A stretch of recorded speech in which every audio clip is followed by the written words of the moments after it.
So what is a growth mindset? Just give us like a definition.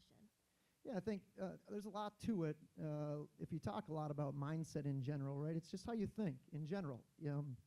If you walk down the hall and you see me, I probably say hi and I'm excited. I maybe have a little more outgoing mindset in general. But so a fixed mindset would be if you're trying to do something new. So let's say you're an athlete and you're trying to, I'll use softball as an example since there's a lot of softball players here. And you're trying to work on something like a rise ball, hit a rise ball, right? And you go to practice and they start throwing rise balls at you and you miss it and you miss it and you miss it, right? And then you're like, you know what, I suck, I'm done. Or, you know, I just can't hit a rise ball. How many people don't raise your hand? But you've probably done that for a little bit. Like you get frustrated, like I just can't hit the rise ball. And so that'd be a fixed mindset. A growth mindset would be, I can't hit the rise ball yet. And that piece is so important because you've seen people do it. You know you can do it. You may not know the exact, maybe if it's a little bit in the stance or the hands or where you pick the ball up or all those different things, but at some point you know it's possible. And we've had things in our life that we've done, maybe even didn't know we were doing it at the time, that we didn't realize that we were capable of when we first started. And that's kind of a growth mindset. Now, I think there's another approach and another level to that, and that's the champion mindset. Now, the champion mindset goes next level. Not only, so first I can't hit the rise ball, okay, that's fine. I'm going to hit that dang rise ball, and then I'm going to find the people who do it the best. I'm going to find out how they do it the best, and then I'm going to either emulate that, practice that, watch that, figure that thing out, and I'm going to hit that, and I would, I'll hit that darn rise ball. I'm going to hit that rise ball. I'm going to hit that rise ball hard, and I'm going to hit it right back at the pitcher probably, right? And so that's just a different mindset. And so there's kind of like, to be honest, probably 3 levels. There's that fixed mindset, which you're going to have a gloomy day. You're going to have a gloomy life. That's just the way it's going to go. You have a growth mindset, like it's going to change. There's a possibility for that. Or it's I'm going to make it happen mindset. Yeah, so you're very knowledgeable on this. Like, how did you first find out about it? Who introduced it to you? Or how did you just become so knowledgeable on something like this? That's a good question. You know, I think number one, growing up, my dad didn't allow me to just quit, right? I mean, at the end of the day, you had to play, you had to figure it out, and then there's this competitive spirit, and I think if you find that at all, you just have that hunger inside to learn, to grow, you know, and it's not for everything, right? We talk a lot in our classes about, if I said how many people like math, probably about maybe a third or a fourth would raise your hand, right? How many like to read? Same thing. And a lot of times, you know, I have young kids, and they'll be like, well, I'm not good at math. I'm like, yet, okay? You may not like math, right? It may be difficult, but that doesn't mean you can't do it. And there's a big difference in there. And so probably somewhere in my youth, that was kind of instilled, like, hey, listen, you're very capable, and don't come home until you do it. You know, maybe not at that extreme, but probably close, to be honest. And then I remember distinctly, when I got the job to go to Wyoming, I heard a guy named Tony Robbins speak, and it just kind of listening through things, and there was something that hit me, and it was called limiting beliefs. Has anyone ever heard about limiting beliefs? I think some people in our class have, but limiting beliefs would be like, I'm going to turn 50 real soon, okay? And so I'm ancient compared to y'all, I get that. And there's some things in life that would be difficult for me to do. That doesn't mean that I can't do them, but a good example, I say, well, I'm bald, or I'm too old, or I'm from here, or I've had this. Those are all limiting beliefs, and those are self-imposed. And when I heard that, then I was like, well, dang, and then, of course, Dweck comes out with growth mindset later, maybe 10, 15 years later, and kind of just explain that piece, that mindset piece, and that approach of your daily life. And I think all those things combined just kind of add on top. And then if you take a competitive spirit, it just kind of lends itself to growth. Yeah, absolutely. I feel like it's kind of always been a part of your journey, but then you found out, oh, this is a growth mindset. Is there a specific instance where you really felt that it brought you further? It made a huge difference in your life? Yeah. So I hadn't thought about this for a long time. I remember 2 things. I believe everyone has to have a personal mission statement. And if you're in my class, you've heard it a ton, I get it. But it's so important. My personal mission statement is that I believe that all of you have greatness inside. All of you do. Our job as educators, and we talked about it the other day, is number one, to help you find your greatness. That's what Southwest is all about. That's what education's about. That's what all these different experiences are about, to help you find your greatness. And then number 2, it should help you grow your greatness, right? like this is what you're doing right now. She's growing her greatness. She's going to do some really good things tonight, maybe not as good, whatever, who cares? You're just growing, right? And if you fall down, we're going to get back up and life goes on. And then after you find your greatness and you grow your greatness, the coolest part about it is when you give it away. It's not when you keep your greatness. It's when you give it to other people. That's when it's just a blast. And that's why I love coaching. You know, if we make a 3 or we run the play right, it's not like, oh, I'm glad. No, it's like you're just stoked for those kids, you know?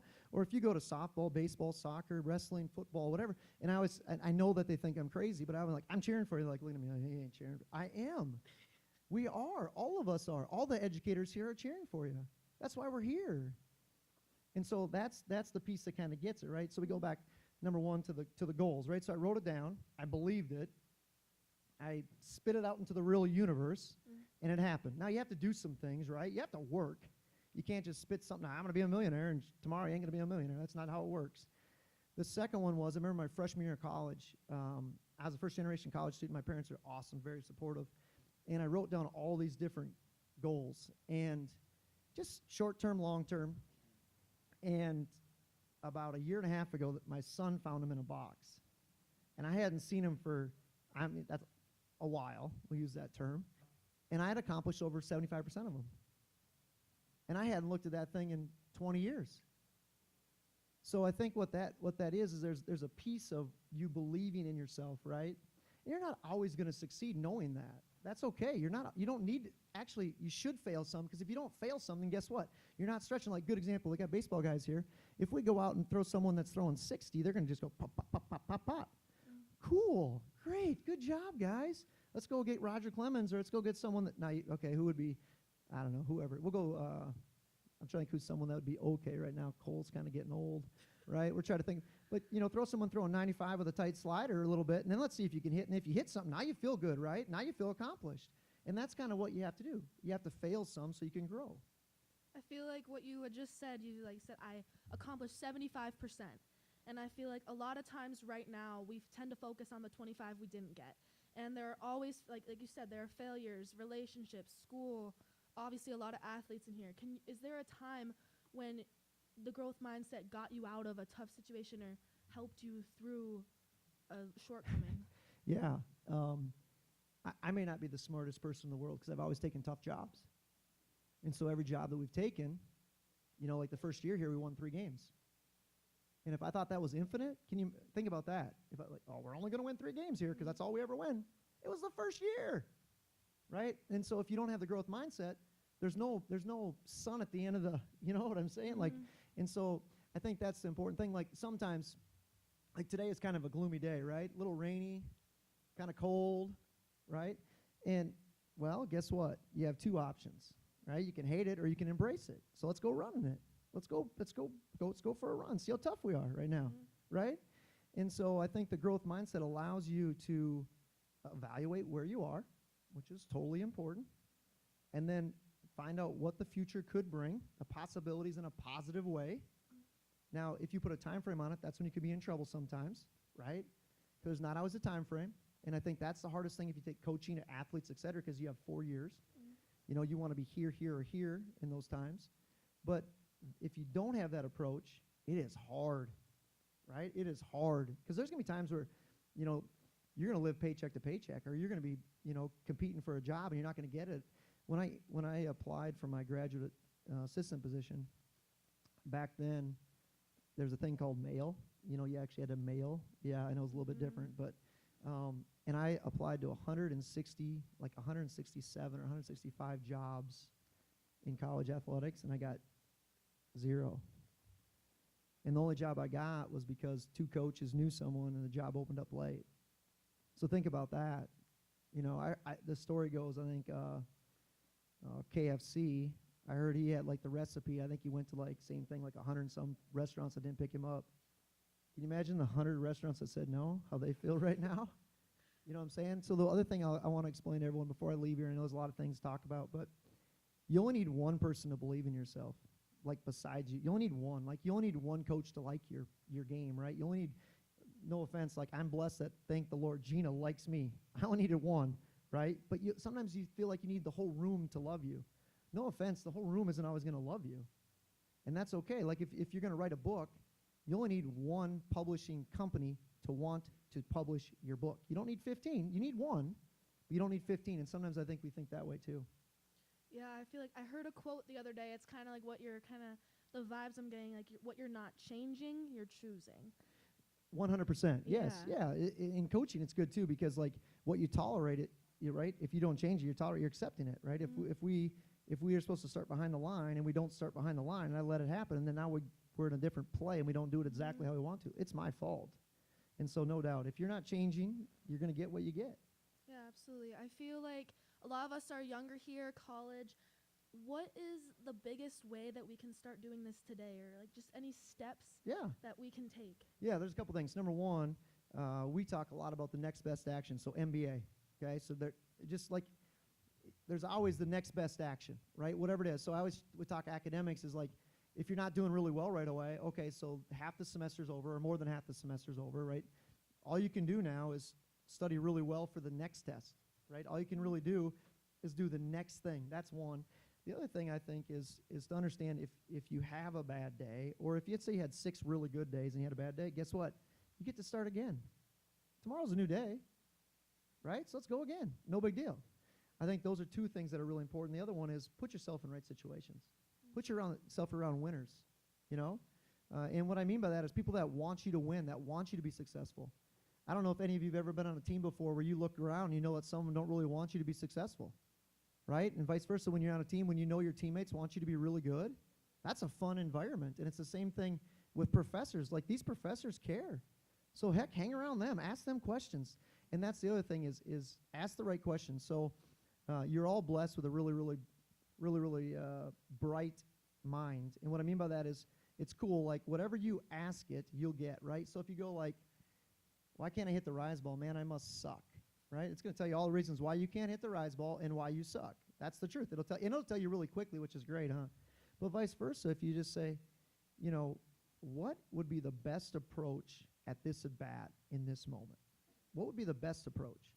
And then your mind then answers that question, whatever that approach needs to be. And so I think that's the thing, to learn to ask yourself the right questions. We ask ourselves the wrong questions all the time.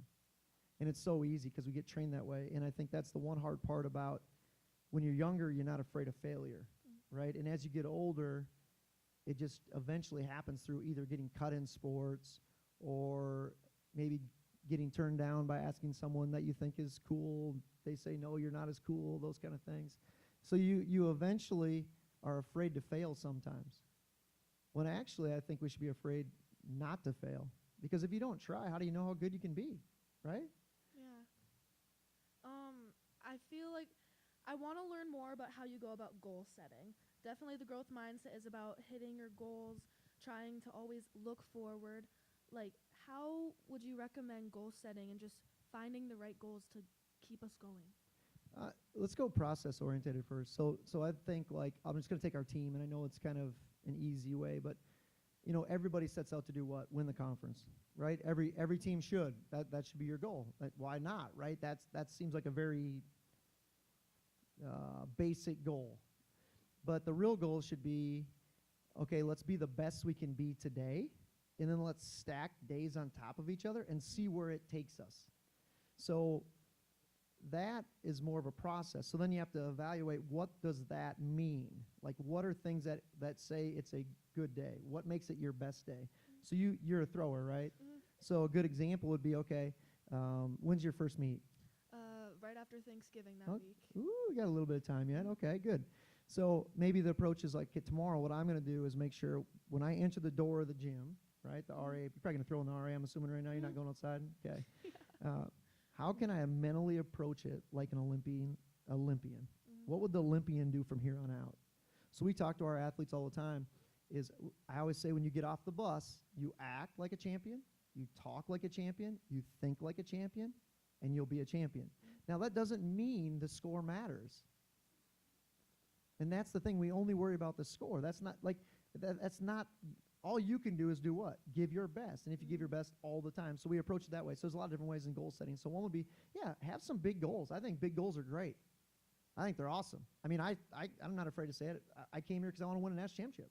Yeah, There's no doubt about it. If we don't do it, will my life be a failure? I hope not, right? You see the difference in that? But at the same time, why not dream big? And then why not go after it? Why be afraid? Why be afraid to dream big? So I think there's two different sides to it. I know I'm kind of wobbling back and forth. I think one, there's the daily approach, and then there's also that long term. I heard Tony Robbins say this a long time ago, and it's really, really hit me, is we overestimate what we can do in a year and underestimate what we can do in 10. And think about where you're all going to be in 10 years. You know, you're going to be doing some really cool things. But if you try to do everything right now, that just doesn't how it works, right? And so it's the same thing in athletics. Like, think about the difference between freshman and senior year.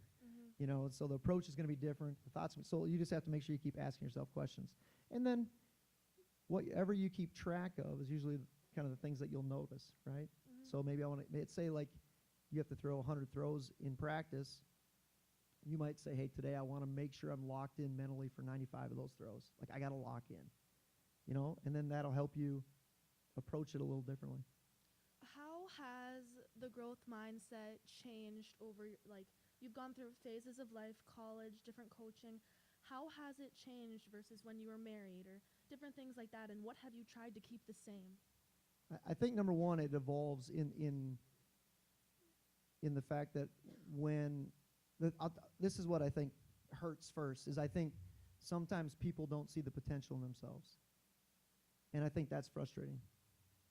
Like us, as an educator, you can just see the greatness just right in them. And you're like, go get that thing, right? So that's number one. So that's probably changed. Like, over time is realizing, like, just go attack the dang day. Just go have fun. Just go compete and you'll be okay, right? And I think the other thing is that the joy that comes with it. I absolutely just love competing. It's just, there's no doubt. Like I'll talk baseball for a second, but like, we went in the cage right now. I haven't swung a bat for a while, but boy, I'll give it everything I got. Let's have some fun, you know. Let's get after it a little bit. And to me, competing is the joy, and just having a lot of joy while you compete, and not worrying so much about. And it's hard. I think you all have a hard gig with social media. You know, we didn't have social media, so when we made a mistake, it just made a mistake, and then it went away. You know, where you guys, if like a good example in our game, on the men's game, if you get dunked on or posterized or something stupid, when you're trying to teach someone to take a charge. And they're like, I don't want to take a charge. If I take a charge, I look stupid, which that's tough because you guys live in a tough world that way. But just compete and learn to enjoy that piece. And then whatever happens, happens. You know, if the guy throws a good slider and you go out, you get out. I think everyone here, just listening to you, can tell that you're just so passionate about what you do and how you're impacting all of us here. I want to learn more about how you can approach if you're feeling lost. I think college is a time, it can be lonely, it can be new. I know, like, I'm not going to be an athlete forever. I'd love to, but you can't. How can you find new things to, like, light that fire inside you? Yeah, so number one would be surround yourself by good people. Pay attention to who you're around. Like, that's important. Just pay attention, you know, and just listen to people. Like, are they really cheering for me, or are they kind of cheering for me? That'd be one. Pay attention to what you watch. Pay attention to what you read. Okay, because those things are influencing you. I know Tony Robbins always says, your eyes, your ears, and your mouth are the gateway, right? They are to what? Your brain, right? And then understand that, you know, I think journaling's great. I think gratitude's amazing, right? To be thankful for some things. Like, we're all so blessed.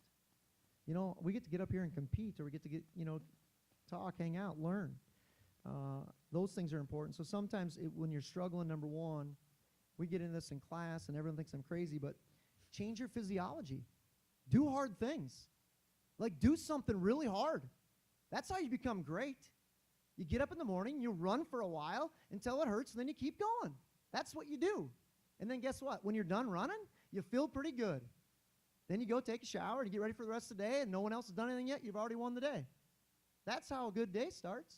And if you can't do that, get up, go to class, find a teacher for a little while, hang out afterwards. Like, there's a lot of opportunity. I think that's the thing, is sometimes, and there's nothing wrong with, you're going to be down sometimes, and I'm going to kind of go off here sideways again, but I am not a self-pity guy. Like, that just does not work, because the world doesn't care. Like, just no offense, they don't. The world, like, you got to get up and you got to figure it out. And sometimes it's not going to work. We talked about that. Cool. But you can't be like, oh, you know, it's raining today. Well, guess what? You live in Minnesota. You're lucky it's rain, not snow, right? That's too bad. Or Oh, I wish I was doing this. Well, then go do it. What's stopping you? Right? So sometimes I think the key, the biggest key is to find some challenges and go tackle them.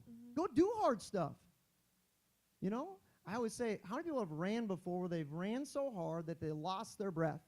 Right? Most of you have. Did it suck while you were doing it? Yes. Everyone's going to say yes. Did you feel good after? Yes. Everyone's going to say yes. Well, why is that? Right? We're meant as humans to challenge ourselves. That's what we're meant to do. We're meant to be the best we can be at whatever that is. And that's the coolest part. Like I always do our team. If we had all the same players, man, we would be the most boring, bad team ever. Like last year we had all guards, but they all didn't have the same skill set. That's not, their greatness wasn't all the same. And that's what made our team good. And that's the same thing in this room. It's like, if you all did the same thing, I'm sorry, we'd have a very boring world. Yeah. But at the same time, challenge yourself. And then if you fall down, get back up and do it again. And the other day in class, we did an activity. We wrote down some things that, okay, write down 5 things that you didn't think you could accomplish that you've already accomplished. So then you know you're capable. Does that make sense? Because you have to know you're capable, right? Because sometimes you just don't believe you're capable, which I get it. I understand that. We're all going to have that. The same thing. I say anytime you're here, anywhere in the world, you're dealing with humans, right? So sometimes things are going to happen you can't control. So it's going to be your approach after that thing happens that's going to matter. And that's very important. I feel like you've emphasized a lot having a support system, who you surround yourself with. And I know like with what I'm going into, I want to do sports, reporting. It's all about building relationships, and I feel like that can apply to so many facets of life. Can you just speak on the importance of relationships and just how you go about building stronger relationships? Yeah, so number one, be sincere, okay? Be sincere. I think that's the biggest thing, is don't fake it. Like, no offense, your professors have seen a lot of students, and they know when you're faking it, and they know when you're not, okay? And I always say, you always know a good human and how they interact with children and elderly, because those two people can't give them anything. And that's something that I really pay attention to in recruiting, right? Because like my kids, I have young kids, and if you give them high fives, they're jacked. But what can they give you? They can't give you anything. They don't have money. They don't have knowledge. They can't give you anything, right? So number one, be sincere. It's so important. Just truly be a good human, but be sincere. That's the first thing. The second thing with relationships, and this is a true story, and I don't think I've ever shared this in this setting for sure, but in public. So when I came and interviewed here 9 years ago, I remember the athletic director at the time was my old pitching coach, Chris Hemeleski. And Chris and I had talked a little bit and about the job, and I was going to fly up and everything. And there was multiple people on this campus that were here when I was a student. And the whole time I thought to myself, I hope to goodness I was a good student. Because if I'm not, if I wasn't, I'm not getting the job. And that's 20-some years later, not knowing that I would ever come back here, right? And if I would have been a bad human, maybe if I was, maybe they just forgot about it. I don't know. But just think about that alone. Like, you don't know where or who or how, any of that. And those things are important. A good example is there's multiple times where we'll have a recruit that'll run into someone, and they'll maybe know us or our maybe me or our program. And if they've had a bad experience, we can't control that interaction, correct? And so that's pretty scary because you have no impact on that. Mm-hmm. And so that's why it's so important to be genuine and be who you are, but also be really sincere in your interactions. And relationships matter. We all need them, right? I think one of the coolest things about my job is every day when I come to work, I see young people with smiles and energy and excitement and bright futures. And then what's it do for me? It keeps me young, right? It really does. It's just a fabulous thing about coaching and teaching at this level, is it just keeps you so young. You guys give back more than you know. And I don't think you know that. Like when I look in the gym and see you guys working, all I'm thinking about, heck yeah, let's go. Florida will be here before you know it, or wherever you go, Arizona, where I think it's Florida, but you guys maybe go to Arizona. So, and so I think just being a good human and sincerely really caring. I think we talk about this a lot, is use things, love people. don't love things and use people. And that was from Coach Meyer. He used to always talk about all the time is, that's not how it works. Yeah, I feel like we're getting to the point where I kind of want to open it up for some questions from you guys. Hopefully you guys have been thinking of some, but just to kind of close things off, just the interview section, like, what are the biggest things that you want us to leave with? Like, if you could just tell us a few things that you want us to remember, what are they? You're capable. You're flat out capable. You have it inside. It's not going to be easy, nor should it, nor would I want it to be easy for you, but you're capable. And when you feel like you're not capable, look around, and there'll be people either at your table or on your teams or your coaches that will help you push through. I think that's the coolest part about Southwest is that we're all here for you. We all want you to be really good. We want you to be successful. We want you to bring joy. And for me personally, I want you to compete. I don't care what the result is, but I want you to work. I want you to compete. It's fun.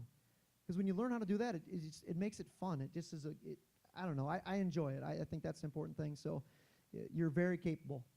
You have a ton of resources here on campus. You have a ton of people that care for you. Yeah. I guess that wasn't growth mindset, but just letting you know. Yeah, thank you. I think we'll open it up now. If anyone has any questions, you can just kind of raise your hand if you just want to.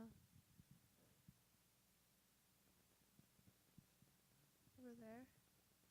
So what do you do if there's a big setback, like let's say you're an athlete and you end up injured and can't be an athlete anymore? Yeah, so we had that happen a little bit.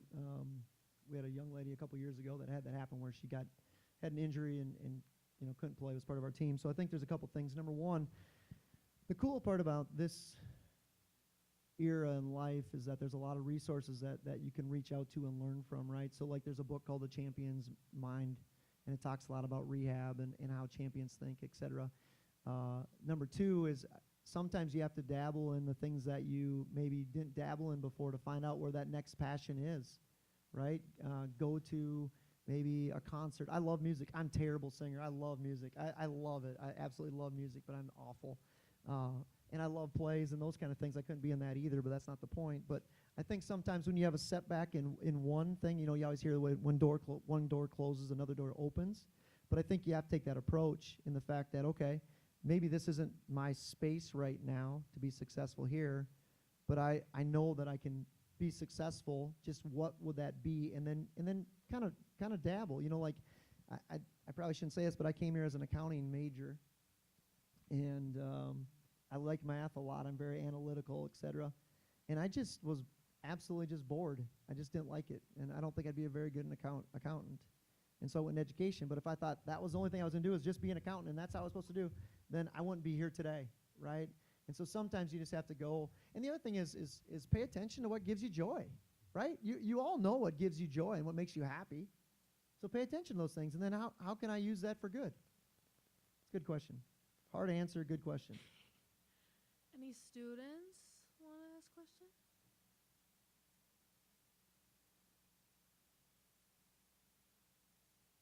Marsha? All right, clearly you listen to podcasts. Okay, first of all, ours, you don't want to watch others and listen to it, but what podcast do you listen to? Because your brain said podcasts help them. Yeah, I have a list. I could go through those. I check. So there's one called The Learning Leader. It's Ryan Hawk. He played college football at maybe the University of Ohio, wherever Ben Roethlisberger played. That's where he played. So Miami or Ohio, one of the two. Which one? Miami, Ohio. There you go. See, I get Miami, Ohio. We got it. So there you go. It's called The Learning Leader. He gets leaders on there from all different areas. I'm a wanderer, and what I mean by that is I really, really have interest in a lot of vast areas. And so I like to listen to a lot of different things. I used to like Tim Ferriss a long time ago. Now I'm not a big Tim Ferriss fan right now. I'm trying to think who else.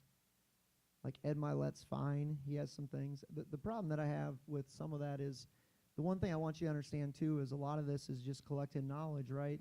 It's not mine, and I don't claim it to be always mine, and I hate that when someone stands up and says that this is mine, this is what I learned, this is what It's not that way. It's what happens is you accumulate it over years of listening to podcasts, and you accumulate it over time of reading. You know, I really like books, and so I could give you a list. I love The Talent Code.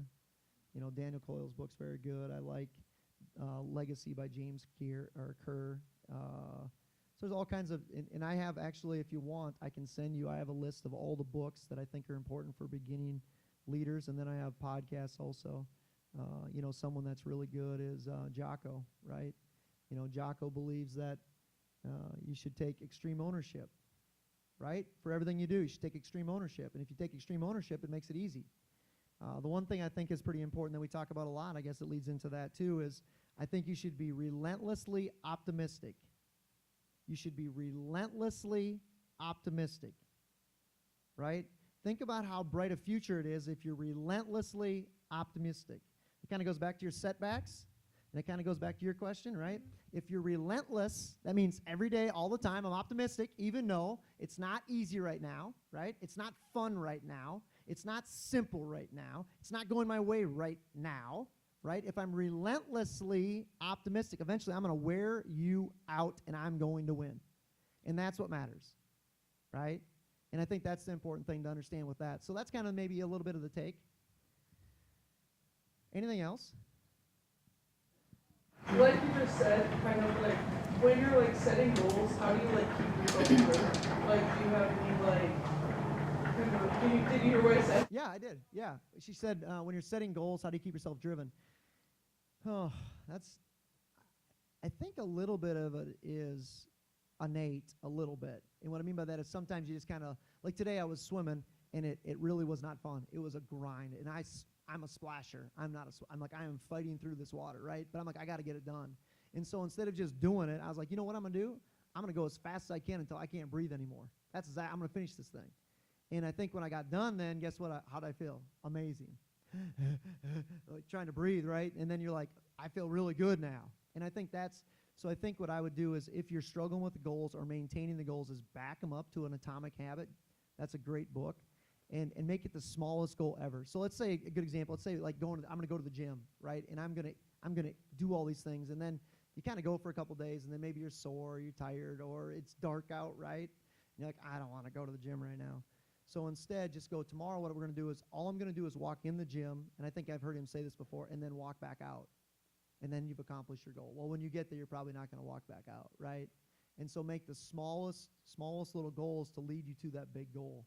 And sometimes that just kind of gets to that momentum. I'm a big believer in momentum. I think momentum's a big deal, because once you get rolling a little bit, you don't want to stop. You know, it just helps. Do you have a favorite quote? That's Too many to count at this point. That's a good. No, I probably have. I would say instead of quote, I'd say something. Probably have two mantras or two.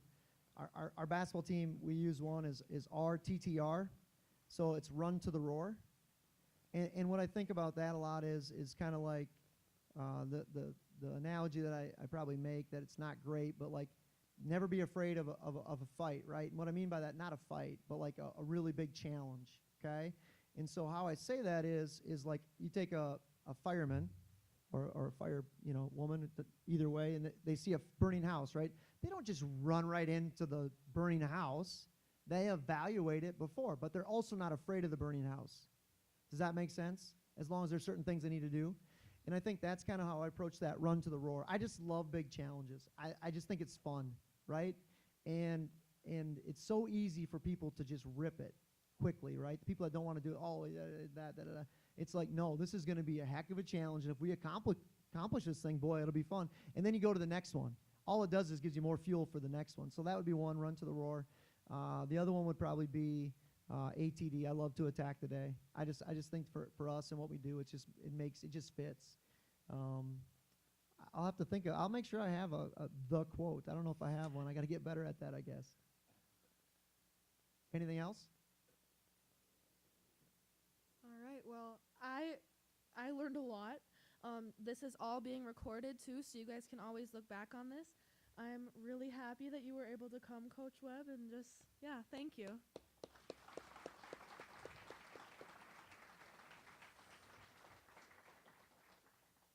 thank you also, everyone here. And really, what I mean when I say that you have the best support staff, you do. People care. And so just remember that. And if you need something, reach out. Otherwise, good luck. And we're excited. I'm excited to hear the rest of the podcast throughout the year and the journey. And it's very impressive. So thank you for inviting me.